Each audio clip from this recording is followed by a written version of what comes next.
What's up, everybody? Appreciate you checking out Urban Legends podcast, where we interview living legends and people making legendary moves. But yo, I just got on Patreon. That's right, Justin Hires is officially on Patreon. Man, I'm showing y'all everything. Exclusive content, behind the scenes footage of the podcast, behind the scene footage of me at the music studio, behind the scene footage of me and my friends and my family life. It's crazy. This is exclusive footage and content you're not gonna find on any other site. It's only available on Patreon. Uncensored, unfiltered, pure comedy gold. Patreon, Justin Hires. Now, check out the latest episode of Urban Legends Podcast. Hey, Ephraim in the building. hey. What's up, y'all? What's going happening, on? bro? Chilling, man. What y'all up to? Man, we got a real deal production going on, nigga. I got a sign. Ooh, come on. Hey, nah, Lee here, CC here. Oh, for real? Yeah, CC here. He working. I got another camera that's filming me. Okay. And then Come Lee on, bro, the helping. production. Hey, man, not messing around here. You got that just the highest from? You picked that up at Home Depot? Yeah, we did. Yeah, CC randomly got it, but I'm like, shit, nigga, we putting this on the back. We was figuring Trust. this out yesterday. CC watching his HGTV. Okay. Where you at right now? You in LA? I'm out in LA. Yeah. What you doing out Yeah, there? I'm You out in working on LA. something? Yeah, I'm just out here training for the Michael Jackson stuff. I'm working with these choreographers out here. I used to tour with them. Oh, fire. Yeah, man. So I was out here doing that and chilling for the most part. Welcome to Urban Legends, Ephraim. Hey. You're officially the first Broadway performer we've had on the show. All right, bomb. And anybody that don't know, man, me and Ephraim, we go way back. I'm talking high school back. Yeah. We went to Gibbs High Performing Arts High School together. We was in a singing group together. we put out 3 songs. One of them was good, and and all those tracks was fire. Fuck that. Especially for some high schoolers, y'all get out my face with that, please. For some high schoolers, we was getting it in. And then yeah, man, and so we go way back, man. And I want you to know the reason I started this platform is because I wanted to have conversations with people that I consider are living legends and or making legendary moves in the business. And I also want to have a space for anybody that's working on their craft and still in the process of getting to that top spot. I wanted to have a spot where people can come promote whatever they got going on, share their thoughts, and have like an honest conversation and give your fan base an opportunity to get more than a 5 to 10 minute interview. You know what I'm saying? Yeah. And so they could really have something to go to really get to know somebody that they're a fan of. So I appreciate you coming on, bro. Bruh, I can't say thank you enough for having me, man. Like, hey, this is an amazing idea. When you first told me about it, I was like, all right, bet. You're always coming up with some brilliant stuff, but especially something like this that I think celebrates and highlights us, because trust and believe, you're a legend too. In a really cool, in a very real way, but also just the way, I know you and the way, we do go back. So I know how you get down. I know you talk. I know how real you get. So I always enjoy doing something / I'd hardly ever get a chance to have an interview or talk like this in a way that I know it's going to be real, going to be 100% going to be, sort of back to our roots in a way, and share that kind of knowledge and information about how we came up and what we're doing with these people. So it's an amazing opportunity for me, bro. Because, most times you get on an interview, it's 5-10 minutes. So, oh, how does it feel like to be on Broadway? Like, what's your favorite song? You know what I mean? There's stuff that like, yeah, it's cool, but I don't care. I want to talk some real stuff, man. So thanks for having me. Hey, no doubt, bro. So I want to give people a backstory. Anybody that may not be aware of you, you know what I'm saying, or all the way aware of you. I just was like all your fans, and I'm like, so anybody that don't know who he is, Right. I want them to know though. So, you're from St. Petersburg, Florida. What I wanted to know was, one, when did you discover your love of dance? That's crazy, man. If I truly think back on it, I gotta say it might have been 5th grade. It's a crazy story. Like I was in Perkins Elementary School. Hey, Perkins. And, hey, you remember old Perkins? And that's when I first I started off as a musician actually. So I was there as a musician, And there was two things. There's a local ballet program, St. Petersburg Ballet Company, that was doing the Nutcracker. I remember one day I was playing my saxophone in my little instrument class, and she came in there as like, I'm literally taking you into this audition right now. You got to be in a Nutcracker. I was like, what? So she forced me to go to this audition to do ballet and do, being a Nutcracker. So that was my first time even like, especially in terms of classical dancing. That's my first time ever doing that. But I remember one day we had this thing called a sock hop in the 5th grade. A sock hop. That's pretty much like remember those things? There's like a 50s style dance, 50s theme. And in the middle of this, I had this girl there. I don't know if you know a girl named Sakaya. Remember Sakaya? Yeah, I fuck Sakaya. No, I'm joking. Hey, go down. Yeah, I remember Sakaya. No, I'm joking. I'm listening. There's a girl there named Sakaya that I wanted to impress at the sock hop. And I remember they had a twist contest, doing the twist. And I didn't even know what a twist was, but I knew I was going to enter this contest to try to impress this girl dancing somehow. And I got into this contest, and everybody's like watching, and all I knew was to turn around and do a split and come back up. And that was my first time ever doing that little James Brown split, and everybody went crazy, and Sakai became my girlfriend. It was like a for real, like, little you got served moment. And from that point on, that's when I knew that it's like, oh, snap, dance can get girls. Okay, cool.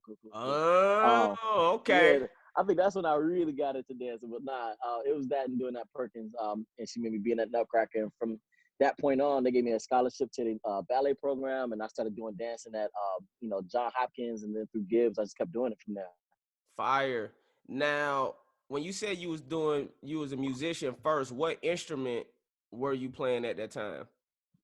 I originally started on trumpet because that's what my dad played, and I started playing drums in church because that's what my mom played. But around I never knew fourth your grade, mom played drums.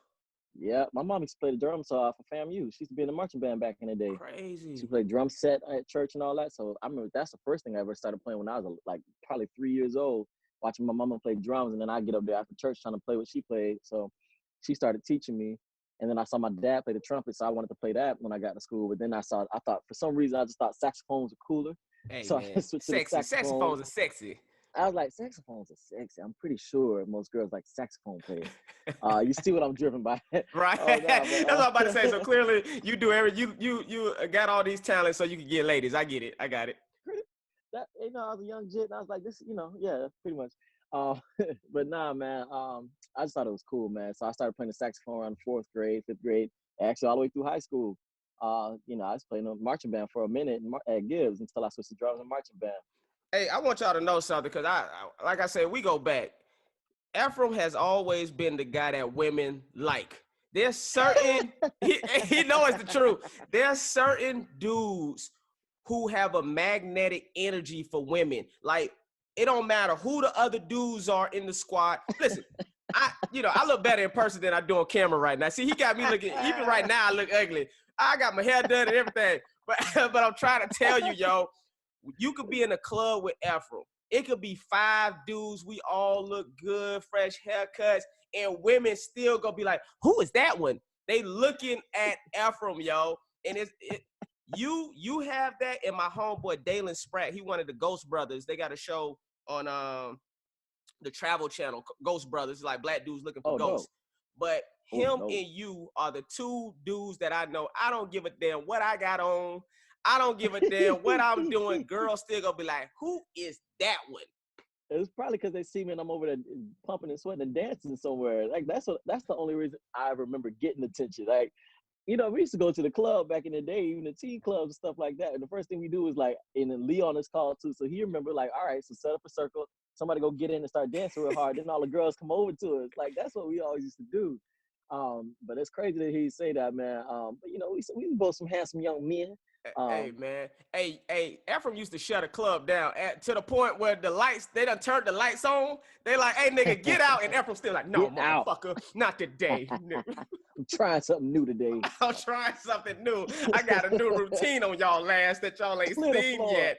I finally got some space. Get out. Everybody else get out. Hey, straight up. Hey, so we went to a performing arts high school, Gibbs High. And that's when I met Ephraim. He was doing dance. And it was crazy because I didn't even know at that time, just being ignorant, that dudes even did dance. You see what I'm saying? I remember like y'all walking around, you and Dewan and stuff like that. But it's funny to know. But let me tell you what I did learn though about going to school at Gibbs, because I took dance class for like 6 weeks, how athletic and physically in shape you have to be a dancer. And man, I'm like, yo, anybody that's a dancer, y'all are athletes, period. Yeah, bro. And you ain't Yeah. never not been in shape. Bro. You the most in shape nigga. Look at this. Look at this. Look at this. Cat, cat, cat, cat, cat. Look at all that. Abs.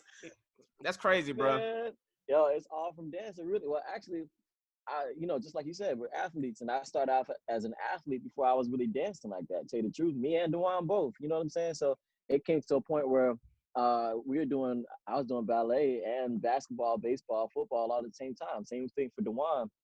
And the ballet classes and the dancer was helping us with our sports because we were more flexible. We had more agility. You know what I'm saying? Like we could do things with our bodies and have more control over our entire bodies than all the other athletes on the field for the most part. And then I'll never forget the day Miss Page came walk through the through the field goal post during the football game because we were supposed to be at ballet practice and we was out there on the field playing football and drug us both off. I don't know if he was there for that one. I But think yeah, I man, do remember that though. I remember that. Or I remember yeah, that story for sure. it was embarrassing. We almost got kicked out of school that day.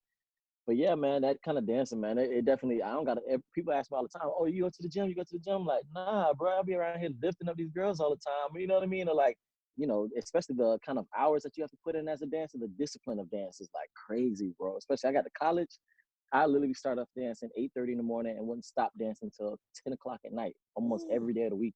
Well, see, You know that's what I what I was mean? about. Like hard stuff. That's what I was about to get into, which was what made you decide to go to New York versus LA when you really started pursuing your acting and entertainment career? Because I Bro, know for you went to me, school at Alvin Ailey. yeah, Right. exactly. For me, it was, I don't know, Hey, oh look at shit. that. That boy smooth. That was like my first little headshot. I'm out here looking like a peanut head ass nigga. Um, That all the but ladies nah, man, wanted. bruh. Look, man, let me tell it, it'd be different. But But yeah, but I, what I made you decide to go to New York instead of LA? it was a thing, and a lot of things in my career have kind of happened like this. It kind of happened on its own. Like these doors opened up. I didn't choose it. It kind of chose me in a way. You know what I'm saying? Like my original.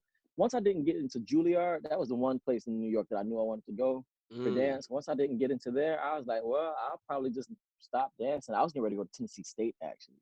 wow. I, So, I went there for an ten, engineering camp one time. are you serious? Yeah, Yeah, yeah, bro. sophomore They year. came to Gibbs one day and they saw one of my dance classes. They didn't even have a dance program, but like, yo, we got a theater program, and they were like, we heard you like the marching band. We got a band here. We'll give you a full ride to come to Tennessee State. And I was just like, all right, well, Juilliard didn't come through. I was kind of tunnel vision on that. I didn't even really know that Alvin Ailey had a BFA program or that, let alone, I heard about Fordham and I was like, I probably don't got the grades for Fordham. Like, I was a good student, but like, I wasn't like, 4.0 or nothing like that. So literally that summer, after I graduated, I went to New York one more time because I used to go there for the summers and train at Alvin Ailey just for like that summer program. Okay. And at the end of that summer program, like a week before it was all finished, they came to like the heads of the school came to me. It's like, yo, come into this classroom and do a solo for us. I was like, all right. And I get into the classroom. It's a couple like the heads of the school are there. I do this solo, and right when I finish, they're like, "Yo, so how would you feel about coming to Fordham for the fall and doing our BFA program? We'll go ahead and give you some scholarship. We'll help you out with your housing and blah blah blah." And I was like, "What? Oh, okay, bet." So literally 2 weeks before school started, I canceled out on Tennessee State and didn't look at New York and just never looked back. Dang. That's really just how it happened. That's why. Now I want to go to your Juilliard because I mean that's something that I never knew, and I'm a strong believer in rejection is God's protection, um, So it is. and everything happens for a reason. When you didn't get into one, what did you feel? How did you feel about your audition for Juilliard? Did you feel like it went good, or did you feel like I understand why they didn't select me? A bit of both, right? Like I'll never forget one of my homeboys that actually got into school. My homeboy Carell Williams. This dude is like this out of control dancer. Like some of these cats are like they can put their feet up to their face. You know what I mean? They got Right. natural what we call natural facility. Like I got a good body and all that, but I wasn't the most flexible. I didn't do the most turns. I wasn't the best technician. Kind of like that. And I remember I picked him up from Miami. He came in from Miami. I drove him from the airport. He stayed with me that night. I took him to the audition with me. And I remember being at the ballet bar with him doing for that audition, and he was right behind me, and his leg would be so much higher than mine, and his feet pointed so much more. And he was just like a better, I don't want to say better dancer, but when it came to like the ballet shapes, that's the thing about dance. It's not just about like literally in the club, it's like, okay, how cool you dance, your groove. But when it comes to classical training, it's like you got to have the perfect body, perfect bone structure, all that kind of stuff. And I remember he had that, and I was like, dang, this cat's bomb. And I looked crazy in front of him. But I still did well. And after that, they called me back. They're like, we want you to come in here and do a solo. I remember I did this solo, and I danced my heart out for that solo. But at the end of it, I remember other people going in there. I don't think I prepared myself enough either, right? Because I choreographed my own solo. I was like, no, I don't want nobody to choreograph for me. And everybody else is coming in there with like professionally trained choreographers choreographing a solo for them. Oh, So I okay. just thought I was gonna get in there off of kind of passion and all that kind of stuff alone. Versus like, no, you need to know the technique. You got to be better at your craft. You know what I mean? That kind of stuff. So I think for that audition, I poured my heart into it, and I definitely did well. But for what Juilliard standards were, I was subpar, I think, and they weren't gonna just take me in just because he's a great mover and he has sufficient enough technique that we can train him. So that was the difference between Ailey and Juilliard for me back in the day.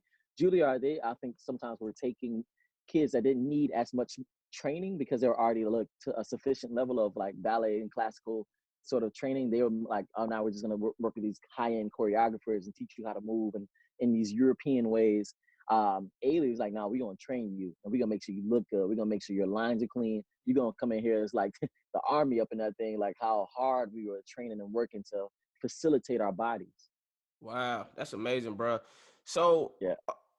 I know you was at Alvin Ailey. So when I first moved, because we graduated at the same time, and anybody that don't Yeah. know, I won most humorous, he won most talented. Like that's Yep. that's how we graduated, Gibbs High. See the And superlatives, yes, sir. yeah, straight up. So I moved to LA. He moved to New York. He came to come stay with me. I remember you stayed with me for a few weeks out at LA. Yeah. This is what I realized. Um, I always knew Ephraim was a phenomenal dancer, but this is what I really knew that God had a blessing on you, bro. Is he was out there for a week and booked a movie, like like your first week in LA Yep. staying with me. And it was a movie Yeah. called Dance Flick, which was a Wayne's type film. Um, you remember that? What did you think when you booked that part in that movie? Man, it was half of it. Like, I'll being honest with you, half of it was completely like out of this world, unbelievable. I can't believe I'm in LA for the first time, had my first audition in literally in Hollywood at the studio with all these phenomenal dancers, and book a film like where I got to, you know what I mean? Like I did a scene that's about remaking the Fame movie or whatever like that. And I do remember this though. I had always been told that like a lot of the people in LA are more hip hop based. So they're more commercial dancers. So I knew to audition, even though I did hip hop too, and I wanted to be in that part of the movie as well. For me, I could get I could get ahead in LA because I was more of a trained technician, trained like classical, Okay, trained jazz, trained modern. And so for the part I got in the film, they were looking for like jazz dancers. So a lot of the cats that were doing all the crazy hip hop that I couldn't really do yet or wasn't as good yet, I could get them with the turns and like these kind of ballet tricks and jumps and jazz stuff. So that's right. how I broke down that wall. I was like, I'm gonna find another way in this door. But yeah, man, still shooting that thing. That's my first time shooting a film at all. You know what I'm saying? And being on Universal lot, like man, it blew my mind, bro. I never would have thought. And that's how I got my agent for the first time. It was just a crazy experience. So I've always, I will always appreciate you for letting me stay on your couch. This bro let me stay on there for 2 whole weeks, a whole grown ass nigga on the couch, eating up the food. But you ain't give me no problem. You know what I'm saying? You wasn't tight about it. You like did that out of the goodness of your heart. And I'll never forget that. Hey, no doubt, bro, man. That's what we here for. So Yeah.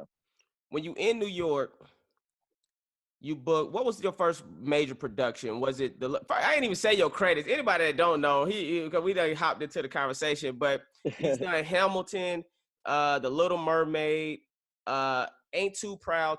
Tony nominated for Ain't Too Proud for playing the role of David Ruffin. Hairspray Live.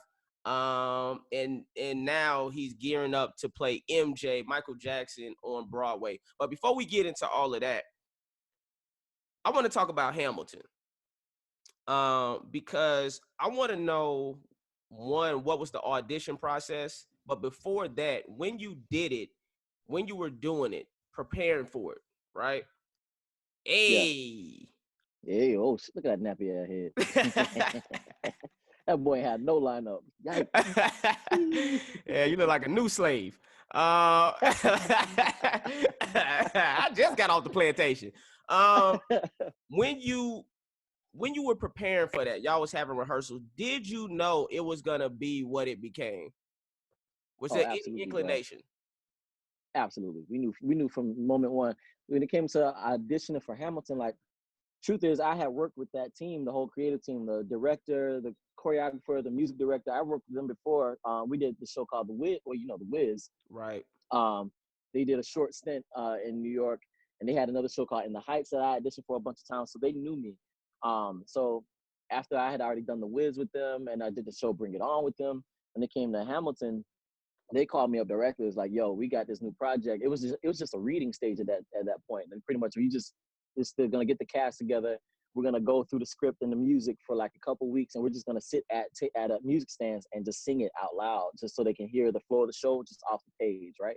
Um, so they called me up. They're like, "Yo, we got this new show. We just want you to come in. Here's two of the tracks from the show. Just come in and sing it real quick for us, so we can know where to place you, pretty much." So they already knew that they wanted me to be in it.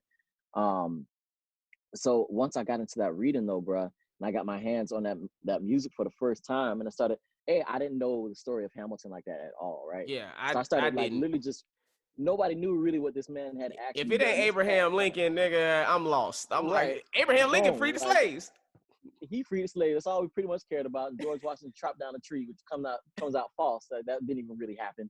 Um, but yeah, so came this cat Hamilton. Everybody thinking Hamilton was a president anyway. It's like, nah, this cat wasn't even the president, right? So first things off, like just Hey, going through the whole why I just script. learned something? I'm like, oh, Hamilton wasn't a president. Nah, bro, he ain't do nothing but handle the money. That's all he did. Right, Get to the straight up. bag, create the bag. You know what I'm saying? Like, um, so yeah, once I got through the script and realized, like, yo, this man's life of how he came out of the Caribbean, actually. So a lot of people actually believe he might have been half black, and they just always whitewashed him because they couldn't, they didn't want to accept that. Um, it's just a crazy story, you know what I'm saying, like that, and then that we had never heard before, right? And then of course Lynn is the genius that's like, oh, I'm gonna take the story and somehow make a hip hop mixtape out of it. So Mm, you know what I'm saying? So I'm reading these lyrics, I'm singing these songs, I'm just like, yo, this thing is bopping, bro. Like never has there been a Broadway show that sounded like this, that was all hip hop based. I mean, especially when we first started, there were so many more like NWA, Busta Rhymes references, Nas, like, everybody was referencing hip hop through this American story about a dude that actually came from the Caribbean and flipped stuff in America just because of his writing. And so he made it a hip hop story. And I was like, yo, there's never been anything on Broadway like this, especially told by all people of color. It was like right. just the concept, the idea itself was so next level, so revolutionary, so mind blowing that I knew it had no choice but to slap all of Broadway in the face because nobody was moving like that. What I didn't know, because we finished the whole reading, bro, and like people were just crying, like they couldn't believe what they were hearing.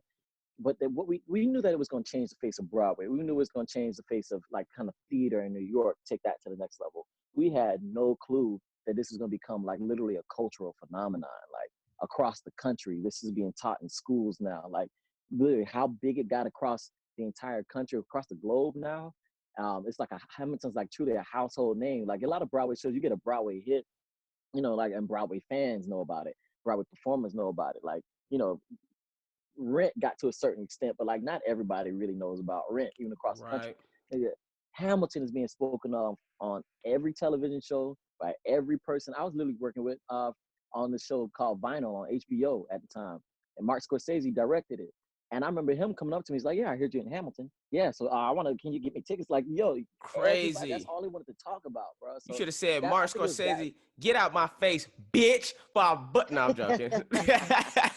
Bro, man, he was actually really fucking cool. So I couldn't even do him like that. But Hey, Mark Scorsese, if you ever see this, I'm joking. I would love nothing more than to be in one of your movies. I'm joking. I love Mean trust, Streets. I love Mean Streets. He's a little beast though. I'll tell you that story at another point. Hell But yeah. yeah, man, it's just we couldn't have predicted, and it's still to this day. It's like, all right, so we finally opened up on Broadway, and it's like now becoming a household name and blah blah blah. we didn't know how this pandemic was going to hit, right? So we knew that we wanted to shoot a movie when we were doing Broadway. So right after the Tony Awards, they're like, yeah, we want to film this whole thing live. And we're going to film this movie, and then we're going to release it probably like 10 years from now. They're like way down the line when like the big Wow. noise about Hamilton has died down.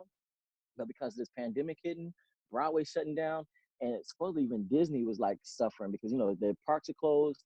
Nobody has money for stuff. So they're like, yo, now's the perfect time to release this film. And now it's hit a whole new height of its popularity that we just like, if it wasn't for this pandemic, again, this is like how we were talking before, like God does things. When God's timing matches up with what you're doing and your opportunities, like you can never imagine like how far it's gonna take you, bro. So that's kind of what happened with Hamilton, bro. We knew it was gonna be good, but we had no clue the tsunami that it was gonna end up being. Hey, this something I always wanted to know. How much preparation goes into a production, a Broadway production? Like, so for Hamilton, like, is it like a month worth of training? Is it 2 months? Is it like how much time does it take before you open? Well, it depends on each show is different. Most shows, let's just talk about a Broadway show, just Broadway specifically. Like normally when you're going into a new show, opening up a new show on Broadway, you'll start rehearsing. Like say for instance, MJ coming up, right? We're supposed to start rehearsals in January, open up in April. So Mm-hmm. you take like a month, like two months or so to learn the whole show, and you got about another month and a half of putting the show on stage and tech rehearsals, getting the lights and the sound and all the costumes and all that right, and then you go through a whole nother like what about 2 3 weeks of what they call previews, where they like are just testing the show out. You rehearse all day, fixing the lights, fixing more things, fixing the script, and they do the show at night for an invited for an audience that pays. And then you still testing the show out on this audience and seeing how they respond and making changes. Then you open up. So that's about a 3 or 4 month process. But like for real for a show, like I said, like Broadway is just the tip of the iceberg, so to speak. Like you started that years ahead with a reading at a table, just on a script. Like let's read the script and see how it flows. Make sure the book is right. Then from the readings, you do a couple of those. Then like another year later, you go into what we did a workshop for. We did a workshop for about 6 weeks where we're just in a rehearsal studio, learning choreography, trying things out, not performing really for anybody. Um, until like the very last day, we'll do like a showing. But it's normally not in anybody's costumes and all that kind of stuff. Even though Hamilton, we ended up doing like a major showing. But yeah, we did a whole workshop for 6 weeks. Then after the workshop, we went off Broadway. We did off Broadway for about 6 months. So like Wow. a small house, only 300 seats, playing a show. There and other shows would go out of town tryout. So like Ain't Too Proud, we went from doing that workshop for 6 weeks. Then we went to to Berkeley, California, and did the show there for 6 months on a whole new audience away from New York, just so we could test it out before bringing it to Broadway. Lo and behold, we did a whole tour. Ain't Too Proud did L.A., Kennedy Center, Toronto. So you got years of build up for these shows before they even get to the Broadway process, where you rehearse for 2 3 months and then open on Broadway. Man, let me tell you something. I want to get to Ain't Too Proud because you hooked me up with some tickets in LA, and I came to see you. Now, I knew you could sing. We was in a singing group, right? Yeah. But I didn't know you could sing. Hey, come on now. Hey, swaggy swag. Yeah. Come on now. I didn't know because you played David Yeah. Ruffin, which is the Yeah. main dude, you know. I didn't realize you could sing until I saw you in Ain't Too Proud. The notes you was Mm. hitting in that production, I said, this nigga's incredible. I'm sitting in Appreciate the you, man. audience like, this nigga's incredible. This king, I'm trying to stop saying nigga so much. This king is, I'm not trying to stop saying nigga, but I'm trying to use it at the appropriate times. And in this moment, I Yeah, need to yeah. call you a king. I I was like, appreciate you, King. yeah, straight up. I was like, this king is incredible, bro. I'm like, the dance. I'm like, I already know the dancing, but the notes you was hitting was crazy. Tell me about your audition for that production. Yo, that's another crazy story, bro. First of all, thank you so much for that, man. And tell you the truth, when it comes to singing like that, I didn't know either. I literally had never tried before, like dead ass stock. You know what I'm saying? Like me, I trained as a dancer, and when I got to Broadway, you have to sing on Broadway. So that's when I just started taking a lot of voice lessons. I'm still taking them twice a week now, damn near. But singing like that, with like that kind of screaming and growling and them high notes, bro, I just had to try it. They're like, well, try that out, try this out. And I was like, all right, hurt myself. sat down for a couple of days, tried it again. Um, but this audition, bro, it's actually another crazy LA story because it was right after Hairspray Live where I saw you right before that audition, right? So Yep. you saw after Hairspray We Live got to get to hit, that like, too. yo, Hollywood was all like, yo, who's this cat? Like, you know what I'm saying? Like I had maybe like at least 15 to 20 different meetings with all the different casting networks, all the different major network lots, WB, NBC. They all wanted to meet with me and like, yo, where are you gonna be? Move to LA. We got all these pilots. We want to plug you in. All these, like, my agents, managers, everybody's like, yo, now's your time for LA. LA is calling for you, I bro. remember you And I telling was me like, all that. right, bro, it was going crazy. I was like, all right, bet. Finally, because it always is a thing like, yo, you're the next step from Broadway is always supposed to go from Broadway, then do television and film, right? Like supposed to be like sort of a jumping point. Um, so I was like, all right, now I guess must be the time to enter that lane. So I went back to New York to get my stuff, and I get an email. Funny enough, I get an email. I was at a dog park with one of my best friends, Derek Baskin, the cat that played Otis Williams in the Temptation Show. Mm-hmm. Me and him have done 3-4 of the shows together. He's like literally my big brother. And I was like, yo, Derek, I just got an audition for this show called Ain't Too Proud to play David Ruff. And he was like, yo, nigga, I'm playing Otis. Like, you have Crazy. to play this. We're supposed to be playing best friends in this show. It's a great part. You need to do this. I was like, I don't know, bro. I'm supposed to be going out to LA to do TV film. And should I really take it? He's like, bro, just read the script. He sent me the script. He's like, read the script. And if you connect to it, go in. So I read the script and I just remember deeply connecting with this play, with how it's written. And I was like, yo, I got to at least try, I guess. So I get to LA day one for pilot season. And my first audition, they're like, yo, the whole creative team is flying out to LA for you to audition for Ain't Too Proud. And I was like, all right, bet. Ooh. So I walk in and it's a bunch of people I've worked with before, like the choreographer I worked with before, the music director. And yeah, man, that was my first audition in LA when I was supposed to be moving there for pilot season. And I finished the audition. I had to dance a whole bunch. They already knew I was going to dance. I had to sing. They were like, yo, I had just, for again, I finished doing Hairspray Live. I sang like, I sang high, but it was different. I wasn't singing like David Ruffin with that grit and rasp. And so I finished singing that song, Ain't Too Proud. And the cat was like, yo, that's good, but like, can you put some growling on it? I was like, I ain't never done that before. I'll try. So that's when I just started in the audition room trying stuff. He's like, all right, bet. Yeah, exactly. Try that again. And I read the sides, and literally later that night, I got home after that audition, and the choreographer was already calling me like, bro, this is your show.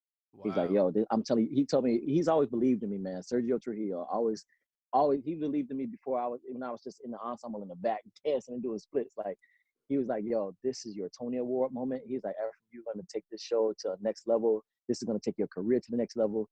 Ephraim, he said pretty much, bump LA. LA ain't going nowhere. You need to come back to New York and do this. And I was like, all right, my agents called me the next day, like, Ephraim, we know that they loved you. We know that they're going to give you this part, but we really think you should take the momentum of Hollywood right now. Take the momentum for TV film. Don't let this die down. Ain't Too Proud and Broadway is cool and all, but you've done that already. It's not going to do any much better for you. And I was like, y'all, I just read the script. And when I tell you I had a spiritual connection to the script, like I could hear the music playing in my head before I even got to it on the page. And it literally would sync up. Like I could see it, I could hear this man in my head, like who David Ruffin was. I was like, y'all, I know it sounds crazy, but I gotta do this show. They're like, all right, yo, we don't believe that that's what you should do, but we'll back you up. Okay. Are you We'll still back with you that up and let you agency? do that.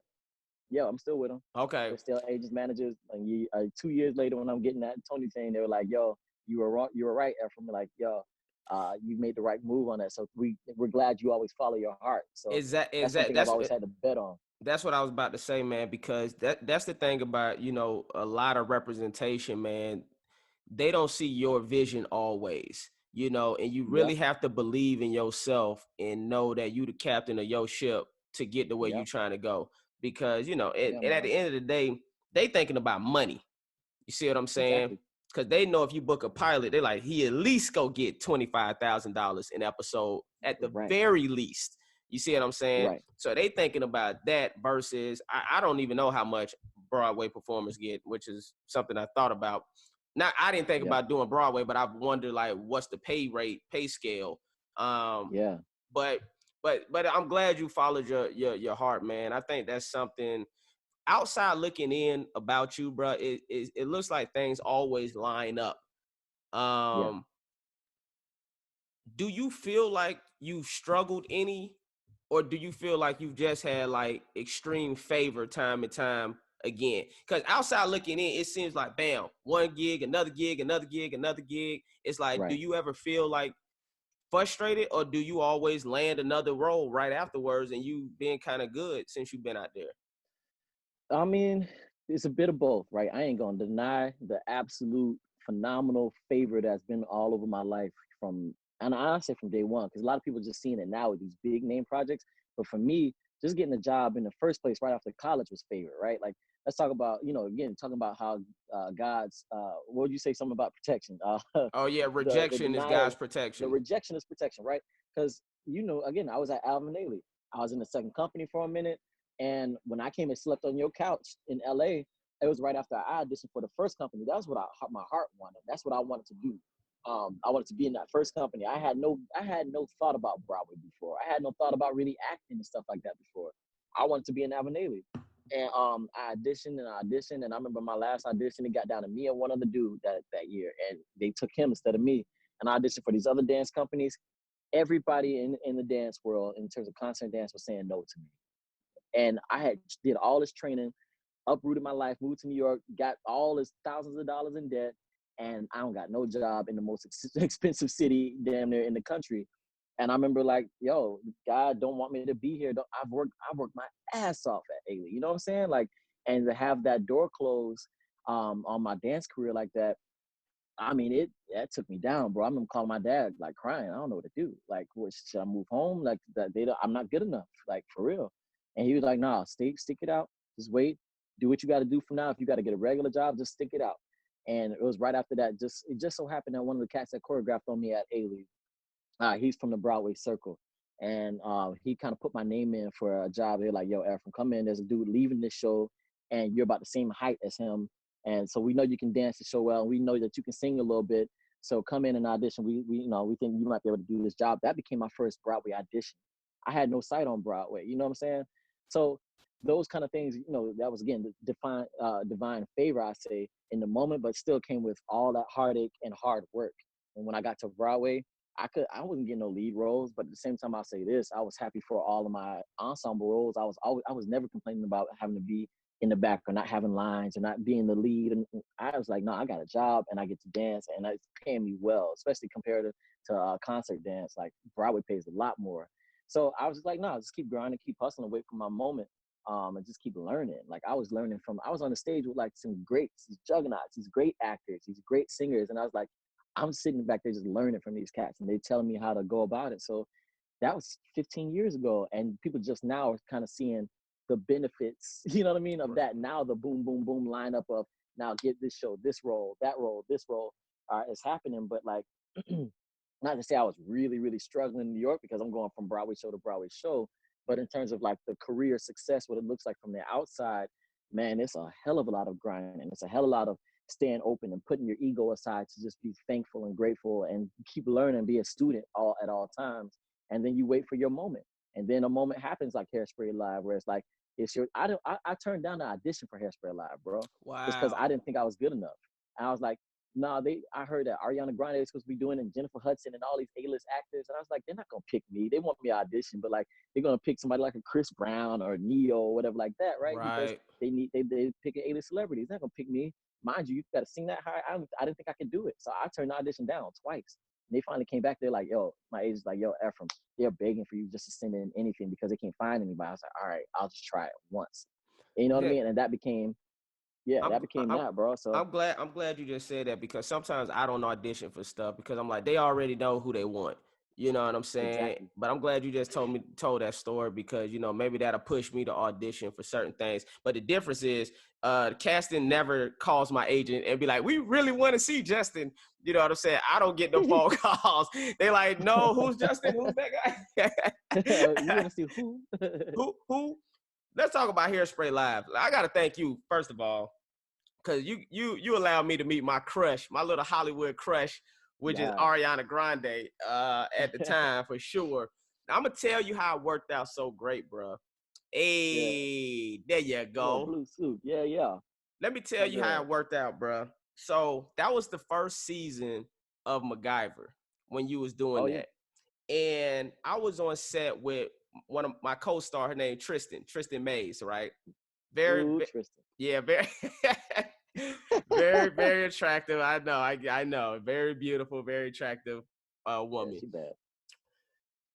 On set, the crew was joking around because they had a storyline like we might get together, and I'm trying to get with her, and she was like, Justin, she was like, my character would never get with his character, right?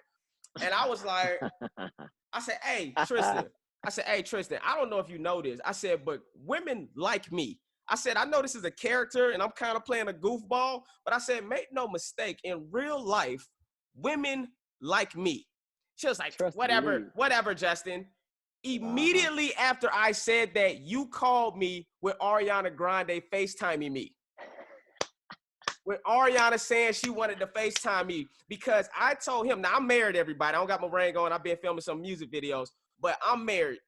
I told Ephraim to tell Ariana Grande, I said, if you want a man that's in a relationship, broke, that don't got no money and can't do shit for you, holla at your boy. And she thought that was a funny text message and she wanted to FaceTime with me. So, and then I'm gonna go even further. So then I'm FaceTiming. Oh, you know, I'm showing it off too. Tristan was sitting right next to me. I'm on the phone with Ariana Grande. I'm like, oh, that's crazy. You see that, Tristan? You see? She FaceTiming me. And then you invited me when Hairspray Live came out. You invited me to the house party, that the viewing party at her mom's house or whatever. And I got to meet Ariana Grande, got to take pictures. She's a very sweet person. So I just want to say thank you. Hey. For making me look fly as hell. Like you say, you pay it forward. You let me sleep on that couch that got my foot in the door in the first place. So, you know, I got to pay it back. Hey, so how was it working with Ariana Grande? How was she like as a person, and, you know, what you picked up from her? Yo, for real, man. Like, seriously, one of the sweetest human beings I've ever met. Like, so down to earth, so chill, but like phenomenally talented. But also, like, she's got this big old heart. You know what I'm saying? Like, how she loves people, how she loves her fans, how she loves what she does, man. I was like, yo, she's the real deal, man. Like, for real, for real. So me and her, we definitely like became good friends throughout the course of that. We held each other down because that was scary for both of us for different reasons, right? I'm scared. It's scary for me because I'm standing next to her trying to sing. Like, the day I met her was in Capitol Records, laying down the vocals for the show, and they're like, "In comes Ariana Grande." I hadn't even met her yet, and they're like, "Oh, here's your partner. You want to hop in the booth with her?" I was like, "No, are you serious?" Like, I don't want to sing next to her. This is fucking Ariana Grande. Yeah, she's a beast. But she was like, "No," she's like, "No, I love your voice." You know, she's so like gentle and sweet. And she's like, "No, you sound great. Come on, let's do it. Let's just play." I was like, "Hey, why you sounded like Michael Jackson just now?" You just low key because I'm working on this shit so much right now. No, oh my God, no, I'm so embarrassed right now. That's good. But yeah, man, she made me feel so comfortable, so like warm and inviting. She knows, you know, like, yo, it's scary for me, and she calmed me down. But then when it turned to like the performing part, the dancing and all that, that's where, you know what I mean, and like, especially like that Broadway caliber of like dancing, especially in front of a big old audience and that kind of scene work. She had her times of like feeling uncomfortable, especially like the day of the filming. So I was like, I got you. You know what I mean? So we were for real partners with that thing. And she has been a very big supporter, like for real, for like as a friend throughout all this time. So I appreciated that moment so much, man, for real. Shout out to Ariana. She still follow me on Instagram. I remember a girl was like, "Ariana Grande follow you?" I'm like, yeah, she does. You know. Then I fucking let out the air out of her tires. Huh? Oh shit. Hey, I wanted to know, do you write? Do you like, you ever had thoughts of writing like a Broadway production for yourself or a TV show for yourself? Absolutely. I don't know so much about a Broadway production just because I've always I've kind of been having the dream of like kind of doing what I do on Broadway in terms of that caliber of performing and sort of that live feel where storytelling is intermixed with music and dance and movement and all that kind of thing in a special way, but for television or for film. Nice. And something gritty and dark still, like, you know, what would Jordan Peele's Broadway show look like, right? You know what I'm saying? Like, but that on TV. Kind of been having those kind of dreams and writing something that feels like a story that's close to home for me or tells my story in a way. But also I got a number of my different idols and, you know, things that I would love to tell their story in cool ways. So I've been definitely thinking about it and writing writing things down, just, you know, conjuring it in my head before I can like start to actualize it. You know what I'm saying? Right, absolutely. So let's talk about MJ. Mhm. How did that come about? Was it an audition? Was it a? But first of all, before we get to MJ, do you still have to audition for everything, or do you get offered some stuff now? I don't know how it works when I it comes to plays. Yeah, I think when it comes to Broadway, once you've done a lead role or two, especially if you get a Tony nomination, they start to hand out, not hand out, but they start to say, we want you to play this part. We know that you can play this part, or because they've seen you sing and dance. They know, you know, and they can see you as different parts, so they kind of understand your range as an actor, or like they at least believe in. So for me, playing David Ruffin was my audition for MJ. That whole production team came and saw Ain't Too Proud and was like, yo, this cat can perform on the level of like, and not on the level of an MJ, like I'm at his level, but like, you know what I'm saying, in terms No, of I like, understand. you know, and You're not saying you're impersonate, but better you than know, Michael Jackson. No, I'm you joking. know what I'm saying? No, Yeah, we joking. nah. So they called me up after, that's actually right after the Tony Awards and all that, and they're like, yo, my agents called. They're like, yo, Ephraim, they're interested in you playing Michael. They want to know if, you know, they got a workshop coming up. They want you to play him. I was like, what? Nice. So it was an And offer. it was an offer, yeah. Ooh, So beast. that starts to happen more. But yeah, no, there's still stuff, especially like, again, TV film, they don't know who the hell I am. So they're like, no, who you still got audition, trust, bro. Um, but for MJ, yeah, it was through that. The work art, like you said, work begets work. So that's kind What of how that came about. did you have any hesitation about Hell taking yeah. that role? Hell yeah, man. At first of all, I'm a huge MJ fan, like for real, for real. Mm-hmm. And hearing about them making the Michael Jackson musical, I'm just like, I don't know. Like what And that's my just whole being a thing was just fan like, of Michael Jackson, right? Is why you had yeah, that thought, right? Yeah. exactly. Just because, like, you know, a lot of people want to get ready to do shows about Michael Jackson. They got stuff in Vegas, they got stuff in London. It's just like these, for me, kind of like, I don't want to shit on nobody, but like, kind of for me as a fan and as an artist, kind of lackluster because it does nothing to tell, I think, like his real story. Even Mm-hmm. though, and at the same time, for me, I'm also skeptical because, like, how do you tell this man's story? This man's career encompasses 50 years or something like that, going from like this to that, and all the questions in between. Like, they're parts of his life, and I feel like there's things that we'll just never even know. You know what I'm saying? Like, this cat is like, it's next level. So I'm like, how are you gonna even attempt to tell that story? What is the story that you're trying to tell, and B, who's telling it? You know what I'm saying? And why? You know, all those questions are going through my mind. I don't want to be a part of something that I feel is like a bullshit, you know, jukebox musical where we just come together and celebrate, you know, his Right. No, greatest straight up. hits. I don't want to do that. Like, you know, you can go to the Vegas show for that, you know, just to watch somebody impersonate Michael Jackson and Hey. just sing his songs, and you know what I mean, and try to look at like him and mimic him. It's like, I don't want to do that because Now if let me this let guy me was let me ask actually, you a question. Are you gonna get your nose done like he did in that picture? Wait a minute. I'm trying to. yeah, I got surgery coming You up. got the surgery coming. I Nah, get it. man. Nah, man, my MJ is a legend, man. Because when I saw that news come out, I was like, holy shit. You know, I was elated, and only because I saw you sing in Ain't Too Proud is why when I Yeah. saw that, I said he can do it. There was there was Hey, there was appreciate no thought like I don't know. I'm like, cause you know, I'm your nigga, you know. Not that I would have told you, but it. I would have been thinking like, I don't You know. know. But because I saw you in Ain't Too Proud, when I saw that news, I said he could do it. Yeah, I appreciate that, man. I'm still literally like this pandemic has been a blessing too because it's giving me extra time to train. Because yeah, that thing was Ain't Too Proud David Ruffin times 10. You know what I mean, in terms of trying to do, because I did a workshop for MJ back in the fall, and that thing, you know, Michael Jackson songs are so high, Right. especially the amount of dancing he's doing, bro. It's like, and it's, you know, and singing like David Ruffin is like the opposite of singing like Michael Jackson in a lot of ways. You know what I mean? Mm. But like, so I got so much training to do. So having this time off is giving me extra time to keep working on it because I still got a long way to go.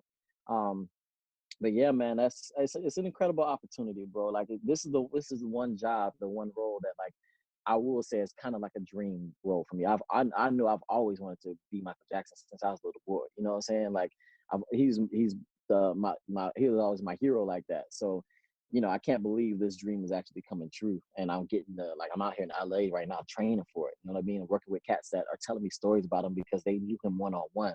And you know what I mean? Like So it's really why are you surreal. in LA? Just because the trainers are in LA? Why don't they do it in New York versus LA? Well, truth be told, like we had all this time off, you know what I mean? And like they're like, all right, y'all, everything shut down at least till January. I wanted to go home during this point. I went down to Florida to see my folks. That's why I saw you. Right. But I've always wanted to do like a cross country road trip. Like, you know what I mean? Like Gotcha. driving. I stopped in the Grand Canyon for a couple days. You know what I mean? Like me and a Crazy. couple friends. So I wanted to do something like that. And I knew I was like, yo, whenever I get free time, I want to pop out to LA and just chill. I always like to do that. And I knew that the choreographers, they live here. So I was like, as opposed to them, you know, trying to fly into New York, and also like, yo, it's New York in the pandemic. It's 10 million people all stacked on top of each other. I need some space. So I Right. was like, yo, I'm gonna hop in the whip. I'm gonna drive cross country. I'm gonna get to LA, have me some space, and I'll hit up these choreographers and see, you know, if I can just work with them in a private setting, for like a month or so. So that was just my idea, just to take advantage of this extra time, but also get some space from New York. So that's kind of how it worked out. What would you do after MJ? Like when it comes to Broadway, like is there When it comes to anywhere else? Broadway. Is there anything else to accomplish once you start as MJ on Broadway? I mean, there's always more to accomplish. That's for sure. Um, for me, for me, it's always been a matter of like what hasn't been created yet. Like, Okay. you know what I mean? Kind of like in the fashion of like Hamilton. What's that next like big revolutionary, nobody's thought of idea that is not just like something wild and extravagant just for the speculation of it, or you know, but like no, that means something that's impactful. That's a story, especially for Black folks. Like right now, of course, everybody's on Black Lives Matter movement, but I remember when the thing came out and Broadway wasn't saying much about it. They weren't on board yet. So now we're having much more say so in these rooms. Now the conversation is changing. All right, what do Black people have more to say with the Black Broadway performers, actors, writers, directors? We're having more opportunities now. So what is the things that me and my friends back in New York, we used to create all the time, you know what I mean? For smaller settings, smaller performances. I think we have the possibilities and potentials now. We'll be the leaders for Broadway. We'll be writing the shows, producing the shows, directing and choreographing, making the music. So, and we can change it up, because most of the time when it comes to Broadway, 90% of the shows are like a white narrative. You know what I mean? It's Mm, about a white family or a white lead character, or at the very least, it's an all white cast with like one or two Black people, and then the whole entire creative team is white, white, white, white, white. The whole audience is white. You know what I'm saying? So like, yo, I want to change that whole dynamic, yo. We can tell some stories that come from our hometowns, that come from our hoods, come from our families, that sound different from what the normal Broadway sound is, that look different, that move different. You know what I mean? Like, that's now it's time to dream big and shake shit up. You know what I'm saying? So that's kind of what I've been excited to get back to work to. Like my homeboy just hit me up the other day. He's been working on the show for years. And he's like, yo, I want you to sing this part. We're gonna start putting demos out. Like, you know, just like grinding and hustling, get stuff off the ground floor for us now. You know what I'm saying? what does a demo look like for y'all? Like it's Well, right now, I yeah, it's because I right now didn't it's a know if little, it's like recording like a yeah. demo, or y'all talking about put together like some scenes with dancing and singing. Like what does that encompass? Well, that's what I was just about to get to. Right now, it's a little bit of all of the above, just because we can't perform live anyway. So everybody's figuring out how to do things remotely, how to do things via video, how to tell stories from our phones and stuff like that, and put together cool narratives. So that for a Broadway performer, how can I do the same kind of, you know, dancing and acting and singing that I normally do on stage? That's what I've been talking about before. That I want to figure out cool ways of doing. So again, this pandemic being the blessing in the disguise, that like, yo, now's the time to figure it out. Let's just try stuff out. Let's experiment. So yeah, we're gonna of course do the actual recordings of it and stuff like that. But no, we're gonna shoot a video for it too, and we're gonna try to see how we can make this thing move in a way that tells a story, and add choreography, whatever like that is too. Like it's playtime now. Nice, that's dope. Yeah, So definitely Broadway is still a passion of yours. Um, yeah, for sure. where does TV and film come into play for you? Is it something you still feel strongly about, or is it something where you don't really prescribe that you have to do TV and film after accomplishing Broadway? Oh no, man, TV film is still like the goal that's kind of in front of me. Just to be, and again, it's not to make a clean switch. Like I'm never gonna do Broadway once I start doing TV film, but I definitely want to enter into that realm and figure out how. You know what I mean? Like I think us as artists, we all have something special. We all have a special sort of power. You know what I mean? And it's just like you on every show that you do on TV, like you're a special energy and our eye follows you. We want to see what kind of stories you're going to tell and continue to tell. I've had the fortune of being able to do that on Broadway, and people are like, no, Ephraim is different. Something, something that we haven't seen before. I want to be able to do that same, shake stuff up like that on TV and film too somehow. Because I know I'm not Michael B. Jordan. I'm not you. I'm not, you know what I mean? Like, and all these people that I admire. So what does Ephraim look like, on TV and film? Like, what can I add to it, to that genre? So that's definitely a goal. I'm literally got a self-tape I'm supposed to be doing right now that I'm glad you brought that up, because I'm right. just learning these lines. But yeah, so I'm absolutely interested, especially because for me, acting is something that I feel like out of singing, dancing, and all the other crafts, that's the one I'm newest to, and that's the one that I'm the least trained in. So I still am studying it. So like every time I get to audition, wait a minute, what you self-tape? This is an ongoing theme on this show. All the black actors I talk to have auditions except my black ass. I'm the only nigga in Hollywood with zero. Every actor I've talked to, goddamn, nigga, I got auditions to get to. I got to do this. I'm the only one around here doing a goddamn podcast because everybody else auditioning. Fuck going on around here in Hollywood? It's for a movie, ain't it? Say, yo, you got your podcast. We don't need him no more. He said he good. He got his own. That's what it be. They like, he's on MacGyver. He got money coming in. Fuck him. Is it for a TV or a movie? That's what I want to know. It's for a TV show. Goddamn mother. For a TV show. Whatever. Congratulations. They probably think because I'm already on MacGyver, I can't even audition anyways. You're already on MacGyver. Also, because location has been a big thing now in terms of like what they're sending people, or they even allowing people to audition for. Because if I'm still can technically work as a New York local, but even still, they're like, oh snap, we actually can't let you audition for this because you got to be able to quarantine for 2 weeks before filming starts. Filming starts in a week and a half, or you know what I mean? Like they're doing stuff like that now because of the pandemic. But somehow New York has opened up its filming before even LA has. So that for me being New York local, a lot more auditions are happening in New York now than even LA. That's dope. This what I want to get to, because we brought it up before we get out of here. Tell me how it was doing vinyl, working with Martin Scorsese, and working with Bobby. How you pronounce his last name? Kind of Bobby. Yeah. I personally been watching him because he does a lot of shows on HBO. And I was like, yo, this dude's a beast as an actor. Yeah. What was that experience like working with those two people? Man, first of all, like that's one of my auditions I walked into. I went ahead and did it, but I was like, they ain't gonna give me this part. Like, come on now, like, but not like it was a big part or nothing like that, but like just thinking of a Scorsese, project, I was like, ain't no way in the world. But yo, lo and behold, I'll never forget that audition. That was like, pretty much throw the script out the window. Like, let's just have a conversation. And she just filmed the conversation pretty much. She's like, yeah, you're the right part for this. She's like, you know what I'm saying? So then cut to, getting to meet Martin Scorsese for the first time. Like we met up before we had like a little cast party just to introduce everybody before we even started filming. And this cat immediately came up to me. It's like, yeah, what's up, man? Like a little nerdy little dude. And he immediately starts going into like, his favorite films and have you seen this? And well, I learned this from this and this and that. And I used to watch these kind of films growing up. And you need to watch, like, he's like an encyclopedia of knowledge. Bro. He's a real cinephile.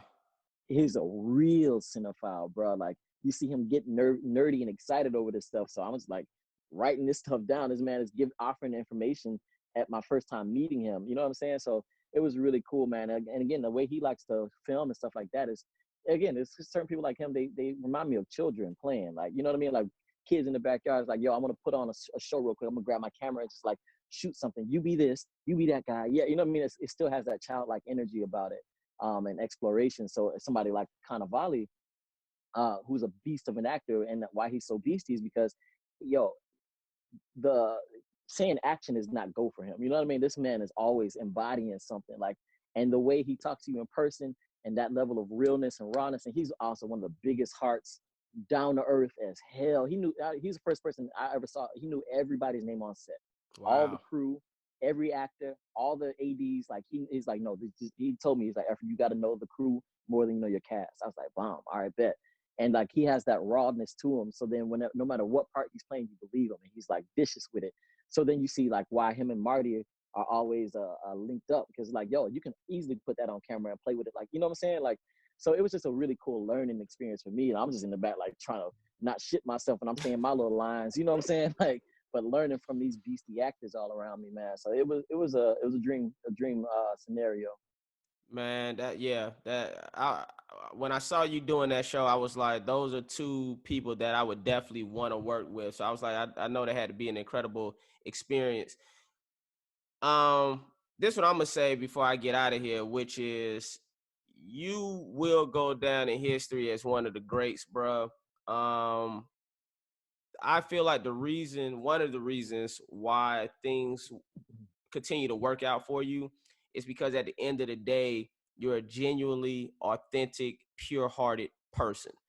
And I feel like when you come across good people, it's not a facade, it's not a mask.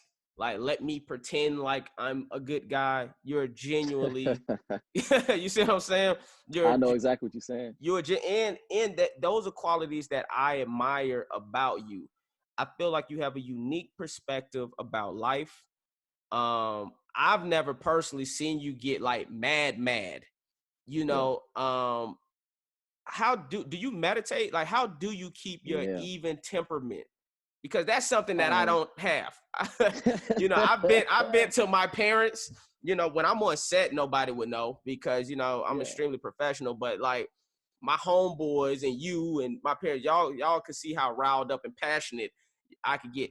So what is your meditation and how do you keep that even temperament, to keep you steady Yeah. through this business and I say, life? man, my dad, my pops, and my mom's both, heavy duty. I was born and raised in the church. My dad's a pastor, so I definitely having a strong spiritual background and backbone helps me stay centered. Not that I'm like super, Christian out here. You know what I mean? I ain't trying to play holier than thou. You know me like that. Right.